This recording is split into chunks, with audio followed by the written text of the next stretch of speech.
Bismillahirrahmanirrahim. Babul wudu'i utawi bab kang teteping dalam jelasaken wudu. Al furudu ta biro-biro kefarduan.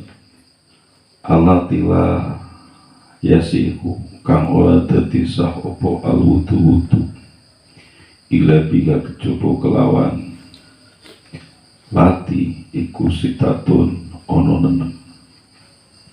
Al awalu utawi kang kawitan iku an-niyatu niyat. Wajib lan wajib apa antakuna yen to apa ana apa niat. Antakuna yen to ana apa niat iku makruh natan den barengaken bi awali juz'in kelawan kawitane juz biwaslihi kelawan basuwe wong minal wajhi saking wajah.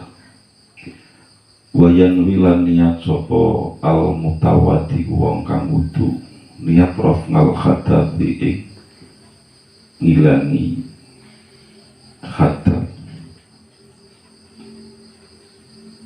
al furudul wudu'i utawa niat ing wajibe wudu.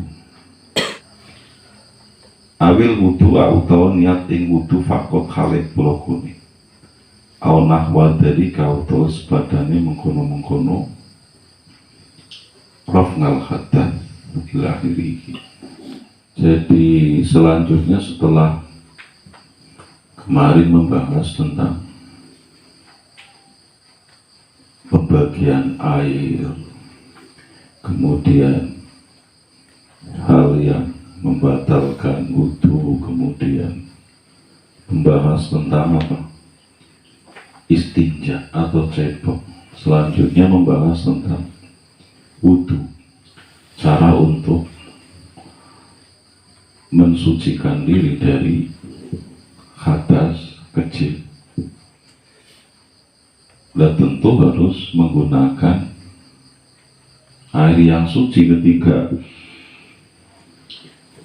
orang yang wudu itu tidak mengetahui tentang air yang bisa digunakan untuk bersuci, ini mungkin repot.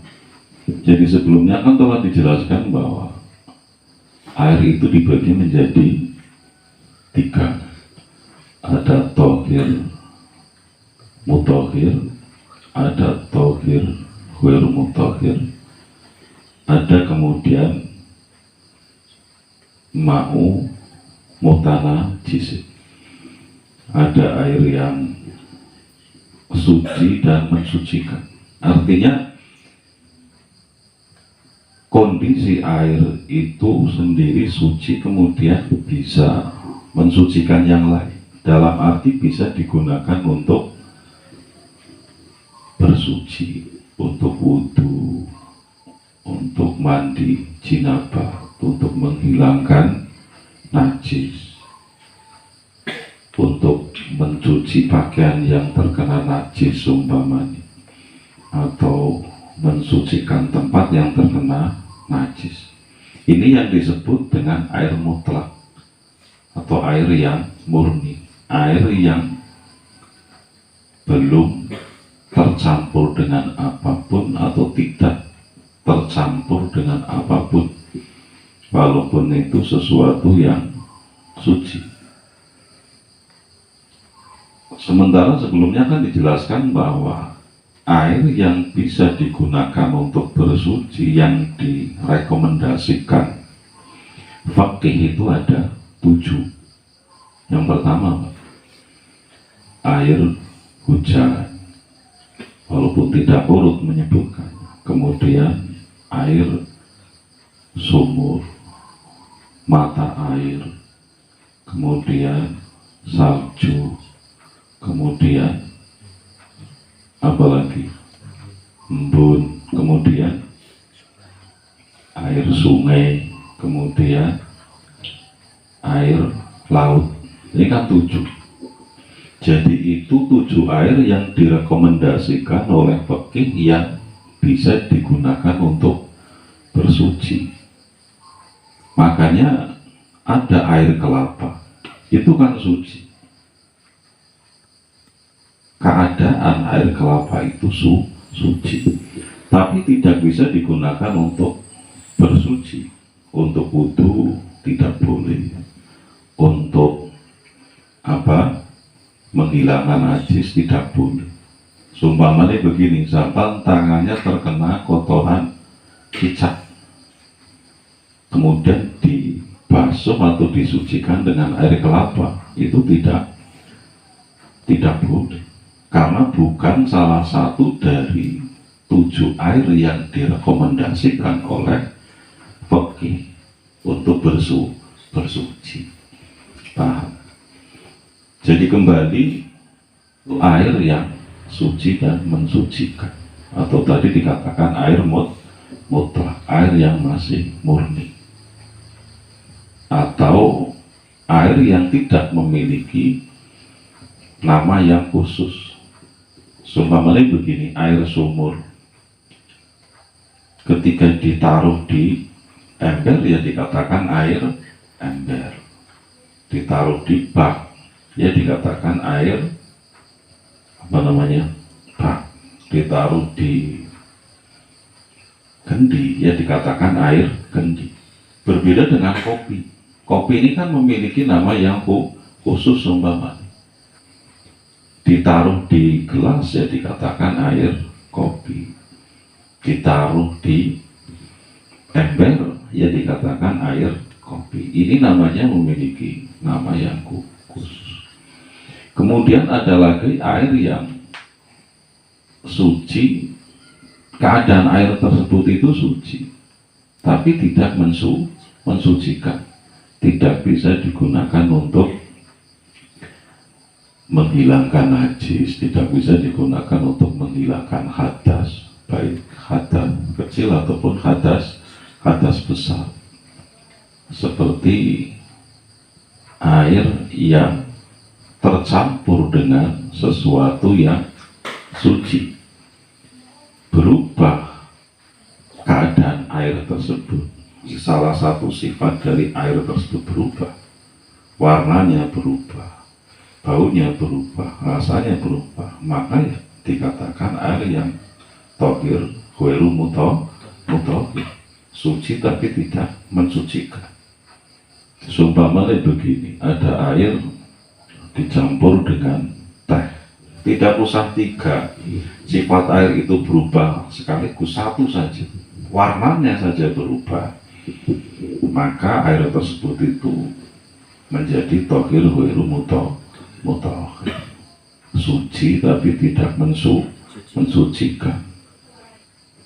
Atau air yang sudah digunakan untuk menghilangkan najis, atau air yang telah digunakan untuk menghilangkan hadas, ini juga suci tapi tidak bisa mensucikan, atau yang disebut dengan air mustakmal. Air mustakmal itu kan air yang telah digunakan untuk menghilangkan hadas atau menghilangkan najis kurang dari 2 kulah. Kalau 2 kulah atau lebih itu tidak masalah. Bahkan air yang kurang dari 2 kulah yang mustakmal ketika digabung menjadi 1 sehingga menjadi 2 kulah atau lebih, maka hukumnya berubah menjadi tohir mutahhir. Paham mulai? Paham. Kemudian air yang mutanajis. Jadi air yang mutanajis ini, keadaan air tersebut itu tidak suci, apalagi digunakan untuk mensucikan. Seperti air terkena air kencing. Ketika air tersebut itu kurang dari 2 kulah, berubah atau tidak salah satu dari 3 sifat air atau ketiganya, maka tetap dihukumi najis. Kalau 2 kulah atau lebih kemasukan najis sepanjang sifat-sifat air itu tidak berubah, maka tidak dihukumi najis. Paham ya? Jadi mutanajis dengan najis itu beda. Mutanajis itu asalnya suci, kemudian tercampur najis, kemudian menjadi najis. Ini dinamakan mutanajis. Kalau najis itu memang dasarnya sudah najis. Koyo air kencing itu kan najis. Jadi mutanajis dengan najis itu beda. Mutanajis itu sesuatu yang asalnya suci terkena najis kemudian menjadi najis. Ini dinamakan mutanajis. Kalau najis, air yang najis, ya memang karena asalnya najis seperti air kencing. Dan najis itu tidak bisa disucikan. Paham? Najis ya selamanya najis. Yang bisa dibersihkan, disucikan itu kan mutanajis. Contohnya baju terkena najis, ini namanya mutanajis. Kemudian dicuci, najisnya hilang, maka menjadi suci. Paham loh betul? Paham loh. Jadi itu sudah dijelaskan secara detail. Kemudian selanjutnya adalah bab wudu. Bab wudu itu yang pertama dibahas itu apa?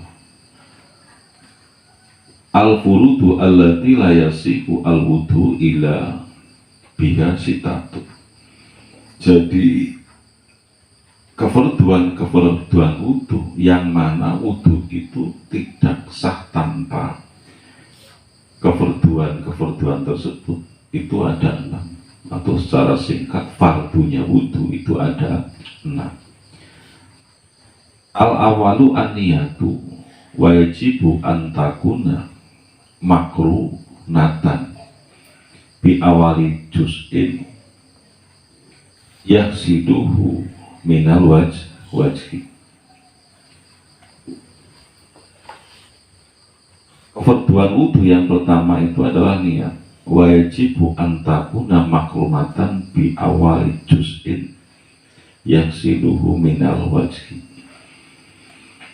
Yang pertama adalah niat, dan wajib niat wudu itu dibarengkan dengan pertama kali membasuh wajah. Jadi begitu sampean membasuhkan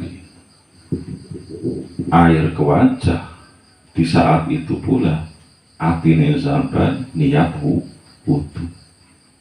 Melafadzkan wudu itu kan hukumnya sunnah.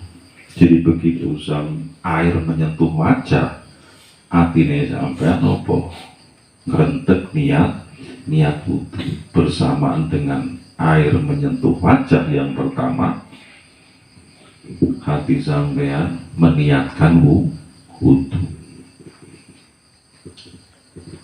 Wayanwi al-mutawadi urofnal hadas. Niatnya apa? Ya niat wudu untuk menghilangkan hadas kecil, seperti yang sering kita niatkan. Nawaitu wudu ali rafil hadas bil asuri fardo lillahi ta'ala. Itu bahasa Arabnya. Kalau bahasa Jawa boleh atau tidak, bahasa Indonesia boleh atau tidak boleh.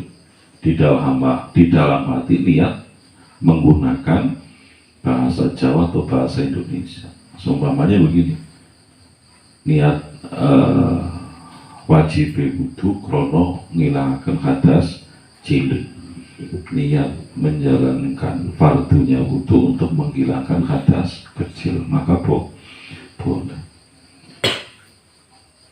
Au furudul wudu, atau hanya niat wajibnya wudu. Jadi di dalam hati niat ngelakoni wajib wudu, niat nopo jenenge ngelakoni fardune wudu itu sah. Abil wudu fakot, atau hanya niat wudu dong. Begitu sampean nopo membasuh wajah nang ati mung niat wudu lillahi ta'ala, itu sah. al-nahwa dzalika atau semisal yang telah disebutkan.